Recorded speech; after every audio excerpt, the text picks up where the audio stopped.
All right, welcome to our bi-weekly I Help Pastors Get Jobs meetup. So got my book here. What color is your parachute? Unfortunately, mine got like some hot sauce on it. So like I got like some of that going right there. So why not, you know?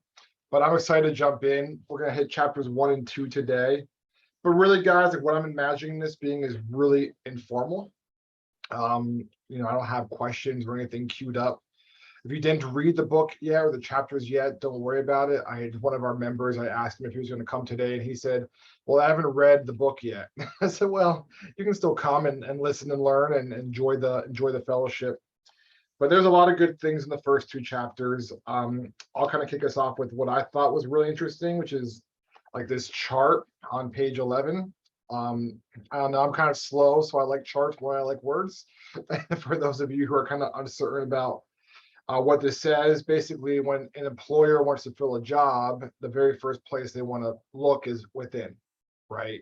So that's why breaking into an industry is hard, but like once you're in that job, it gets easier because there's always opportunities to grow and advance. And then actually the lowest one is using a resume. That's actually at the bottom of the list. And if you spend any time, reading my stuff or reading, some other folks out there on LinkedIn and things like that, they'll almost always say applying to jobs with a resume.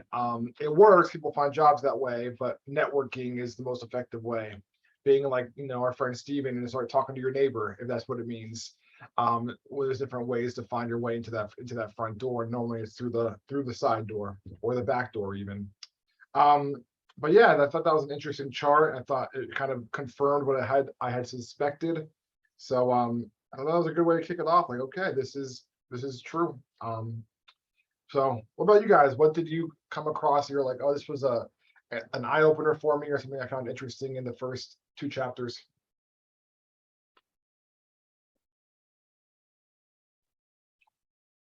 I mean, I would say that chart as well, and just the confirmation that for the most part, when I've tried to get a job, I've done it the way that they describe, just throwing out resumes and how ineffective that is for the most part.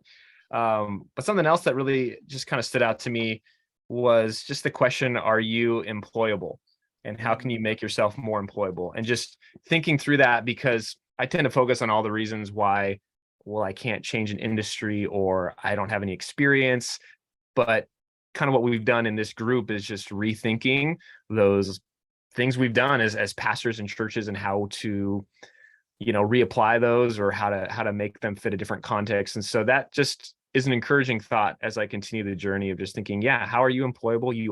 You've worked in different places, so don't lose that confidence that you can find a job, and just think of how to keep making yourself more employable. Totally. And kind of to piggyback off that, Stephen, the one line in there says, as a job employer, their biggest question mark in hiring is risk, right? So like when we're kind of rebranding ourselves as, industry changers or career changers, they're looking at us and saying, okay, you spent the last X number of years only working in churches. This could be a risk to me. So like kind of getting to the brain of and the mindset of the employer, like how do I mitigate and downsize that risk as much as possible?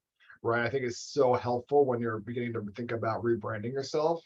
Is like, hey, I know I never worked in XYZ industry, but I've done these things and they're kind of parallel. And let me explain to you why. It helps lower that sense of risk. Excellent. Thanks, Stephen. Who else came across something you're like, oh, this was a aha moment? Yeah, Taylor. Yeah, I mean, just to piggyback off what you're saying, Eric, just even in the church world, to be honest, like that's a good reason.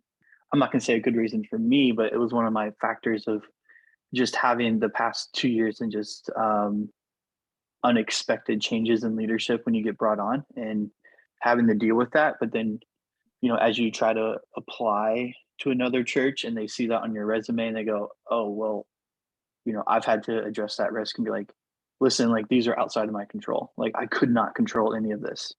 And so just I feel like I've had to navigate that this season that I'm in.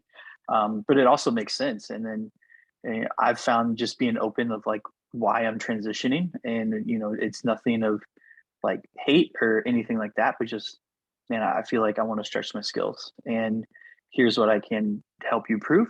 And and then, you know, also reiterating, you know, just like, hey, you won't find a harder worker than me. Like, I want to show you that I'm worth the risk. Mm. Um, and whether that's through an interview, personality, I've definitely felt that, like the interviews I've had, like I'm like, all right, I know I don't have all the skills, but man, I want to make you feel like you can't let me go because of who I am and my personality and what I can, you know, just what I've done bring to the table. Yeah. And just not even knowing the interview I had, like how much integrity was such a big part of what they do, because they do a lot of their company's nonprofit, so they get a ton of grants, and so like having to be high of integrity, and I like you couldn't read that in the job description, and that's what I just threw stuff, and so yeah, I mean, I just think this book is great. I literally just bought it like 2 minutes ago, so No problem. it's been a crazy week. And so I'm like skimming through it as you're talking, but I mean, just, yeah, even that, like I'm seeing this, even as someone that's like close to transitioning in, it still helps a lot just to understand. No, that's such a good point, Taylor. And that honesty is so valuable. And I want to put a little asterisk on there. There's vulnerability, and then there's um trauma dumping. And you want to be very careful you don't do the latter. To give you an example, I was coaching a pastor about an interview he was going to go into for-profit secular company. And I said, okay, I want you to imagine, I'm going to ask you, hey, you know, I think his name was, you know, Dan or whatever. It wasn't Dan Miller, a different Dan. But hey, Dan, I noticed your background was in, you know, churches and ministry. Like, what interests you in, you know, this line of work? And his simulated answer was, I've been in church for a long time and I've really enjoyed it, but the church I'm at is really dysfunctional. It's causing me a lot of pain in my marriage. My wife is not happy there. I'm like, okay, slow down, slow down, slow down, slow down. Do not say that. Like, I get it. You know what I mean? Like, I understand that from one pastor to another. But you should instead reward and say, you know, I've had a really good experience in the church. I've learned a lot, and now I'm ready for my next challenge. Right? You don't have to talk about your wife's ready to leave you. That's not the way you want to lead in an interview. You just want to talk about how I'm at this point right now, and I want a new challenge, a new opportunity, and I'm interested in this one because X, Y, and Z. So certainly is a fine balance of vulnerability and authenticity. At the same time, don't do any trauma dumping either. So just a quick little caveat there. So thanks, Taylor, for that. Anyone else have Eric, thoughts about the book? Yeah. Eric, can I offer one more thing, especially because it's relating trauma?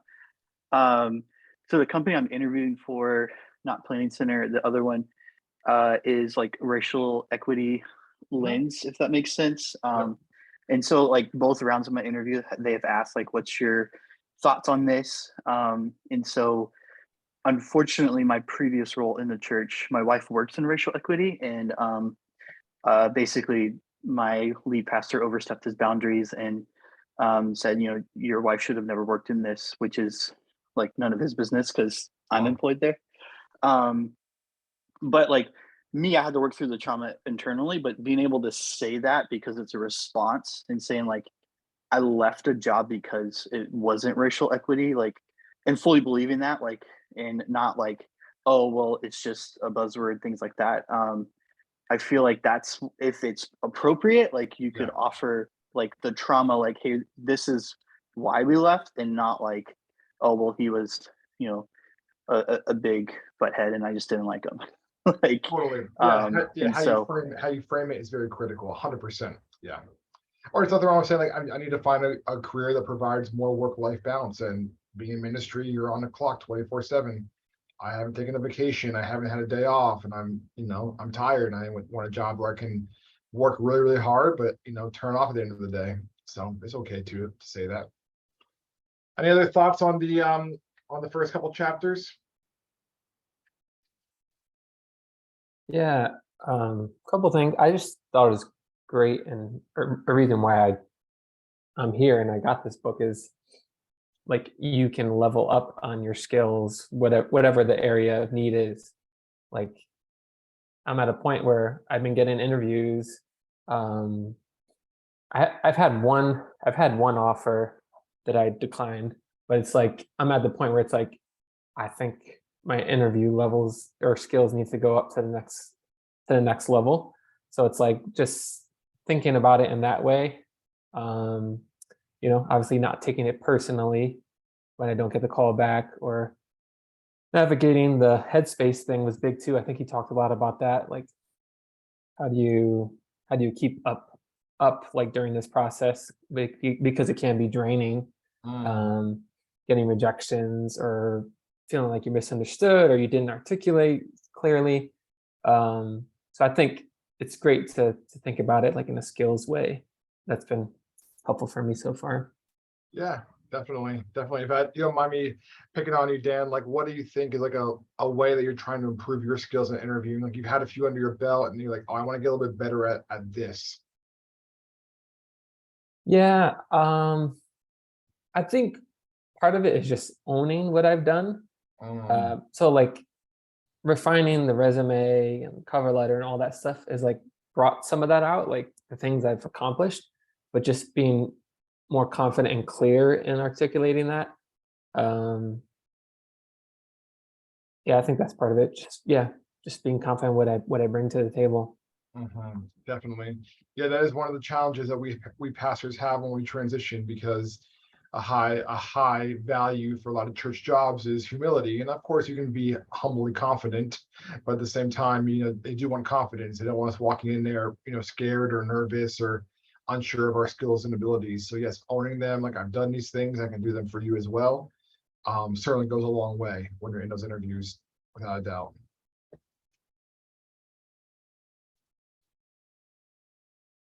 Anyone else? Another thing that stood out to me, I think it was in chapter 2, and they were just talking about setting goals for your job search and that process. And I realized I haven't done that yet. I've kind of just been, I have the long view. I'm not in a position right now where I have to get a new job. I want to explore and just kind of take time to get to really know what I could do. But that was something I thought, hey, maybe it would be beneficial to start making some goals and have something I'm actually striving towards, and so Yeah. I'd love to know if anyone has made goals or what kind of would be good things to have as goals as you continue this process. That's excellent. That's a great question, Stephen. Anyone have some feedback for Stephen? If we can recall when you first started this journey, like how'd you make those baby steps? Because I think a lot of us is not, you wake up on Monday and say, I want a new job on Friday. You wake up and think, okay, I want to slowly begin thinking through this. What are some good starting points in those early days?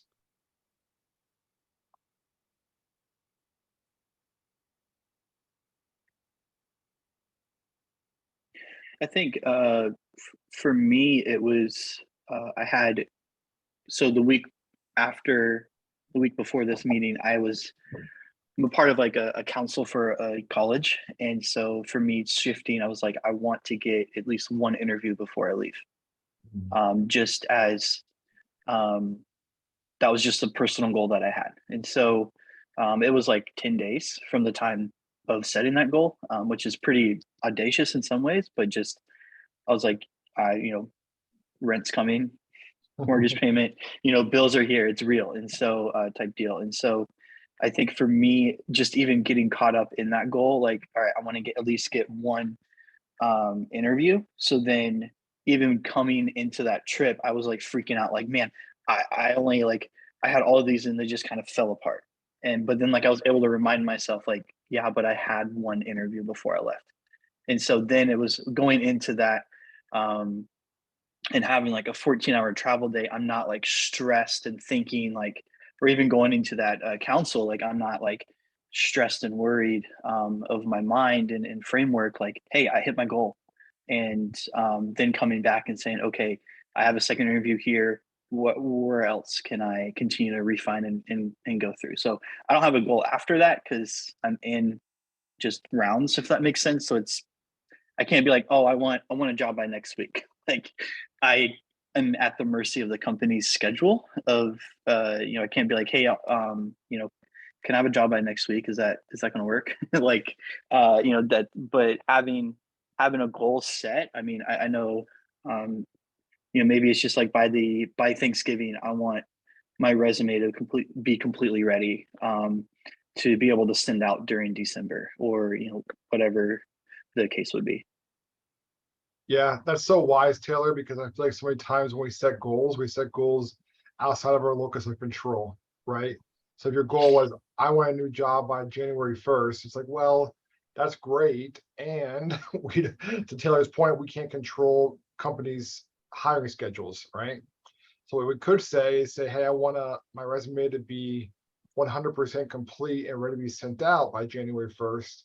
And what I'm a big believer on is like reverse engineering that and saying, okay, like for this week, there's 2 months between now and that date.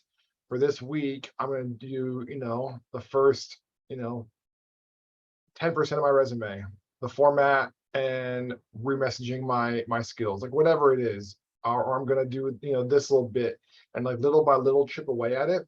Because for a lot of us, it's such an overwhelming thing to begin applying to a new job, especially when we never thought we'd be doing this before. So I think any little baby steps we can make create what Taylor's experiencing right now. A lot of other pastors I know are, and Daniel is as well. Like, oh shoot, like this is actually working. It's like I am getting callbacks, I am getting interviews. Like, oh wow, this is crazy. But I think taking those like first little baby steps are so critical. So I think that's what I would encourage you to do. And then to kind of like piggyback off the book again, he talks about like having the long-term view or the big picture. So if you really want to expand your horizons, like what does Stephen pay his wife and your now almost 3-year-old son want to be doing in 2 years? And like, what can we do to kind of get there if we work backwards? My wife and I just did this the other night, actually talking about what our future is going to look like, not, 5 or 10 years, because who knows, but in the next year or two, what do I want to like wake up on a Friday morning and be doing? Like, I want to walk my kids to school and then come home and, work out and not have my first meeting till 10 a.m. That's what I want, so how do I figure that out? Anyways, I'm saying a lot. Corey, Dan, any comments for goal setting?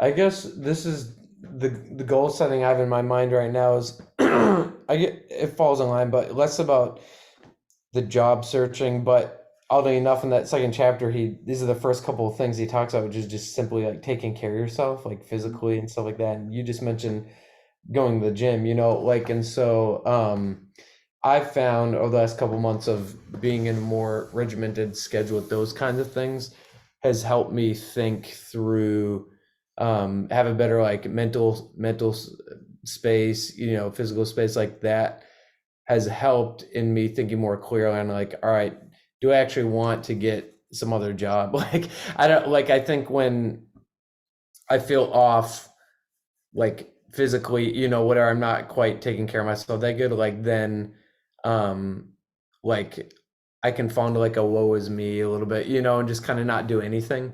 But once I'm doing that, it makes me want to move more into, hey, okay, what does it look like over the next 3 months now?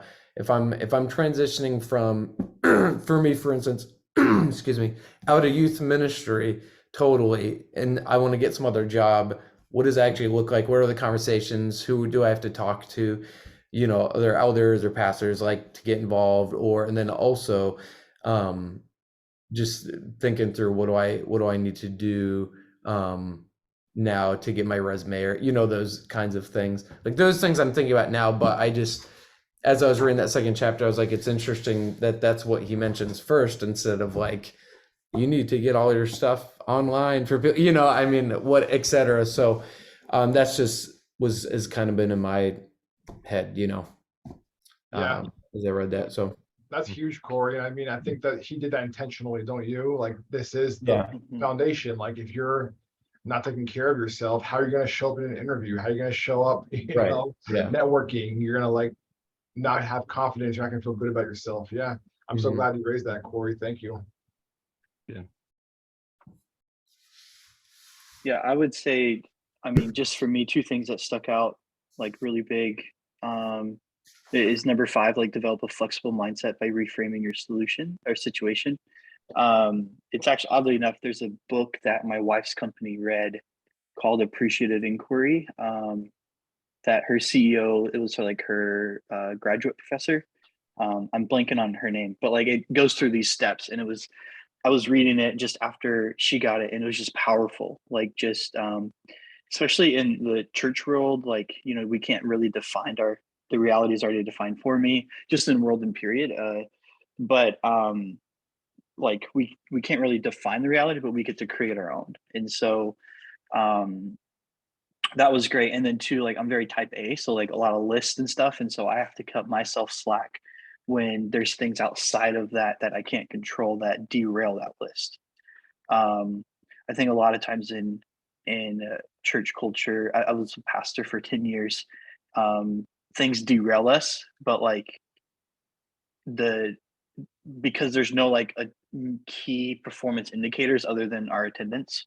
Like we get derailed and then we go, okay, we got to get back to this. We have to get back to this because my job is wrapped up in this attendance, even though we don't say it's not about numbers, it's about numbers in some form or fashion. And so like I think that was a big like being able, I've always said I've been flexible, but I think I'm flexible in my situations, but not in my mindset. And then the other one was letting your mind wander and envision a new future. Uh, I can't like I was a kids pastor, so constantly under resourced, constantly underfunded. So I was never allowed to dream. Like I could dream, but then it was like, all right, go back to reality. Yeah, we're never going to be able to get that. We're never going to be able to do this. And so, and you know, there was dream jobs, but you know, you have to be at a church of 1,500 or more for 5 years. And I'm like, okay, yeah, none of those churches exist anymore because they're a healthy place and people don't leave it. So I can't break into that. And so even just sitting and letting dream, you know, we have a separate guest bedroom that I could turn into an office, and sitting there and dreaming and like, man, what would my office look like? Even down to the like factors of getting on IKEA, and you can scan a room and delete stuff in the room and like basically create a whole brand new room in virtual reality, and sitting there and like looking and thinking like, man, this is what my office could look like. This would be amazing. This would be great. Now that gives me like a renewed hope and fuel to like, okay, let's make it happen then, rather than just sit here like, man, it'd just be really nice to, you know, have my own office. And so those are two things like I've gained just in the book reading through them. Like, yep, I'm definitely in a lot better space than I was 6 months ago. That's encouraging. It's really awesome, Taylor. Thank you so much.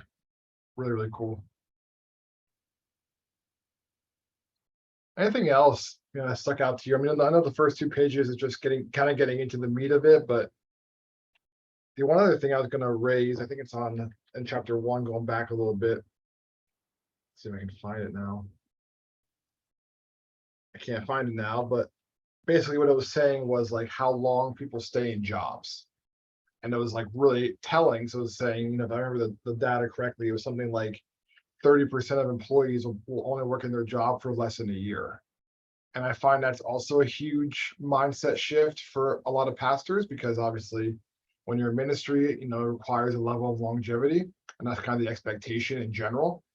Like, how do you think that reality impacts your job search, knowing that, you know what, like my next job, if I work there for a year, people are going to come and go. And if I leave after a year, that would be not only, you know, acceptable, but also like normal. Does that give you like a sense of like relief, or does that give you a sense of terror? Or does that give you a sense of courage? Like, I know it's a big mindset shift for a lot of pastors. Like you might just go there for a year and then find somewhere else.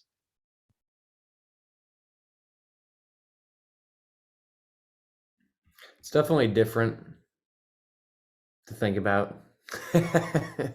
You know, I'm 8 years in, and I read that, and I've, you know, known that. I mean, I have friends and people who have, you know, I have a friend who been in a job for 5 years and he's moving now to Georgia for a different job, you know, or whatever. And so that's you know, that is the work world, marketplace world. So it's definitely a shift in my head of like, all right, this isn't like, you don't have to be there forever.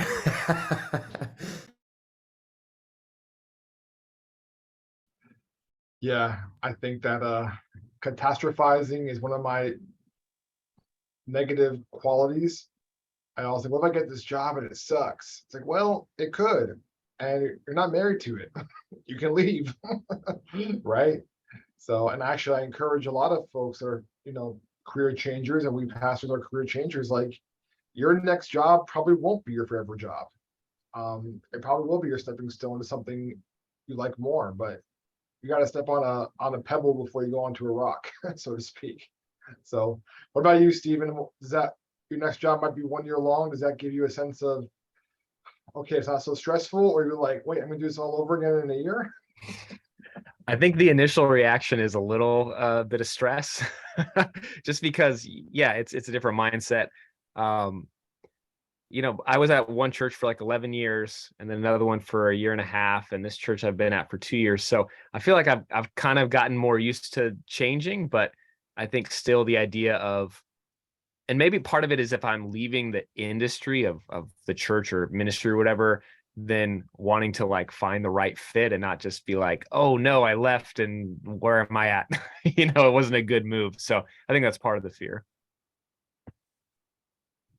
No, that's real. That's 100% real. Dan, Taylor, what are your thoughts about your next job might be 12 months long?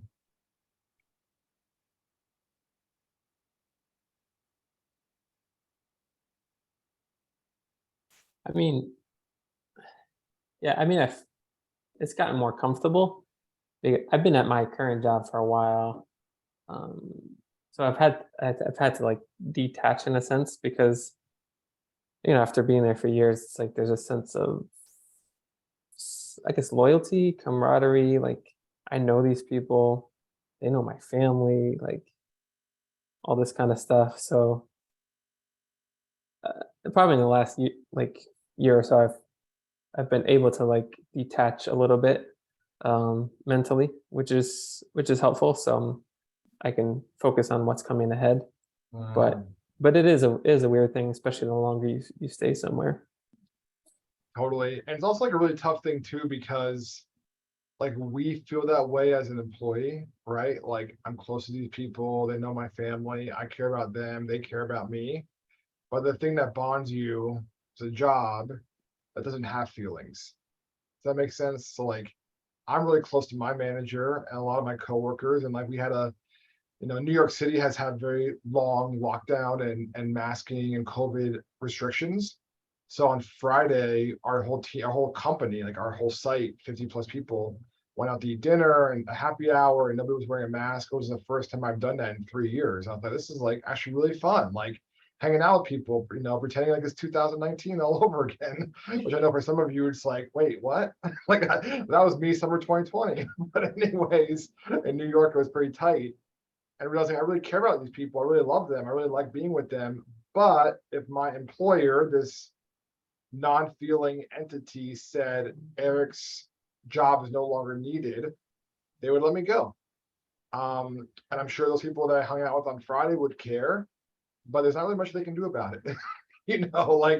And this is going to sound very sad, and maybe it is. Like, I think at previous jobs that I've had, the only thing that bonded me to somebody was the job, right? Like, I left the job and never talked to them ever again, other than maybe seeing them on Facebook every now and again. So I think it's like one of those things where we were emotional people, right? Or emotionally attached to like where we work, and that loyalty is real. But then when you stop and think, wait a second, if I could stay here and keep getting a 3% raise, every year for the next 10 years, where does that leave me? Whereas if I get a new job every like 3 to 5 years with like a 20% raise every time I jump, then where does that leave me? If money is your motivator, right? Or like more opportunities or more whatever it is you're looking for. I found it, by the way. It says of jobs that workers found ages 18 to 24, so these are like college age people, 69% lasted less than a year and 93% lasted less than 5. So I'm out of youth, even at jobs that workers were between 35 and 44, so that's approaching middle age. 36% lasted less than a year and 75% less than 5. That's pretty telling, isn't it? So the 35 to 46, is that what they said? 44. That's not a young person. Like, I'm 35, like, and 75% chance I'll be at working somewhere different in less than 5 years. Pretty high number. So. I thought that was Yeah, I interesting. think just piggybacking off our previous conversation, like I think it was definitely a mental mind shift for me. And even to like the church world, when you get a new job, you move. Like you literally physically like unless like you're in the same like city and you get a new job. But 9 times out of 10, you're like physically moving to a new location. And so I think there's relational stress on that, but just even like it kind of brings me a little bit of freedom, like to, hey, yeah, both these jobs are great, but what if it could be a great company, but what if like it just doesn't really align with what I want to do? Like that's a valid reason to begin to look. And like all these employers would not be shocked if I came to them 9 months later and said, "Hey, I got a job offer in this field that I've been really wanting and growing into, and I thank you for the opportunities because it's allowed this, but I'm gonna have to put in my 2 weeks." They're like, "Okay, like we're gonna miss you. Like, thank you for all your contribution." But then outside of that, like if there wasn't any real relationships and like friendships formed, like it's just like you don't talk to them again unless like they message you on LinkedIn or like Instagram, Facebook if you got that close and like, hey man, how's everything going? You're like, hey, it's going great, it's going awesome, and they go, great, awesome, excited for you, and you go, thank you, and then that's the content of the conversation. And so I think that's exciting.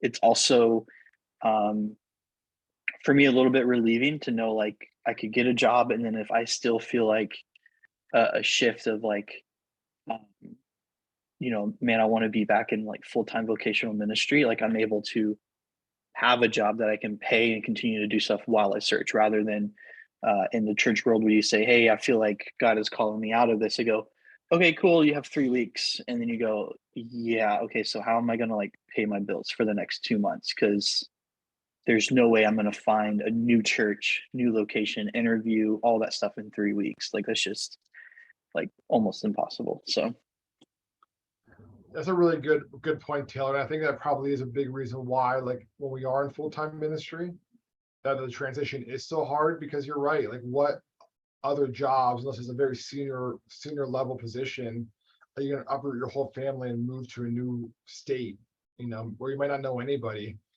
for the job? And not only is it you did that, which is a huge investment, you also have a church community that's your people you care about, you love, you're super close with.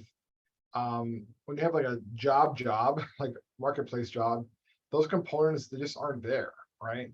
I can't say I've ever like held my coworker why he cried because his wife left him. That has never happened. But that has happened plenty of times at church.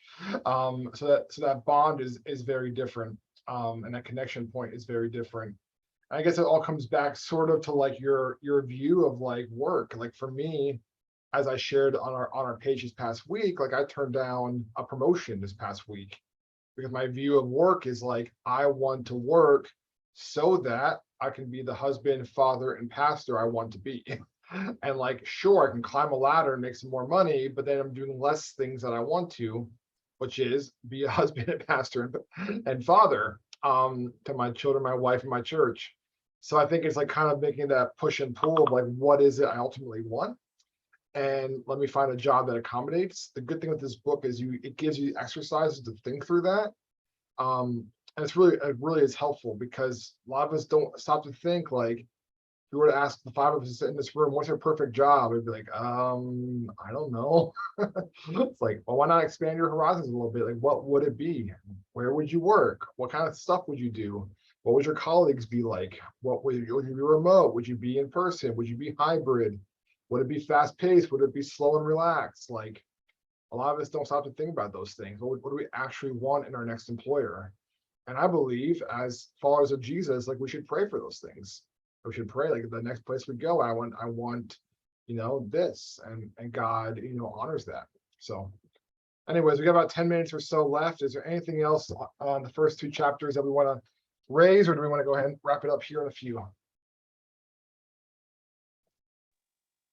I would have one more, just even in that, like of praying I think sometimes as a pastors, like I found myself in this past week, just after an interview, and you're like, "Oh, I don't know, like if I'm gonna get it," and because we're almost just very like, we pray for God's will to be done, but we don't be like as specific as maybe of like, and especially job hunting in the church world, you're like, God, is this an open door or a closed door?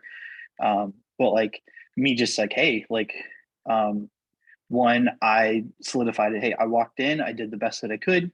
I showed what I was proficient at, and I allowed, my personality to be displayed because it's completely remote. So I have to show who I am, but like, and I'm okay with that, and I'm good with that. But then also just praying and saying, God, like this would be incredible because of X, Y, and Z. Like if you make this happen, this would be incredible because of X, Y, and Z. And I'm gonna believe and hope for the best because you've gotten me this far. Or just things that I don't think I feel like I forgot to pray when I was in ministry because you're just so like go go go go go go go go. But yeah, I mean, and it's also a mental framework of like, man, we can ask for big audacious things and like be like, no, I really want this job. Like, God, make it happen. Like, can you help me? And not like make it happen like, oh, okay, I won't do anything, but like, can you help me refine my skills, up my game? Can you enlighten different things that are in me? And so rather than like, oh, just is it an open door or not? Like you're continuing to just be a little bit more specific with like what you're asking. Definitely. And even in those prayers, it helps you as you relate to others. Like, what you're looking for, what you offer, you get crystal clear on what you want. And I think that's probably the biggest barrier that I see a lot of pastors face is they don't know what they want. So they just apply to everything and anything.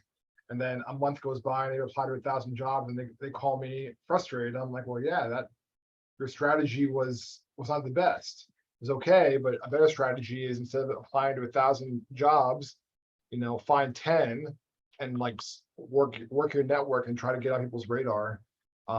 That's the same amount of work, with a lot higher yields of results. So definitely got to pray. Any other closing thoughts before we wrap it up for the week?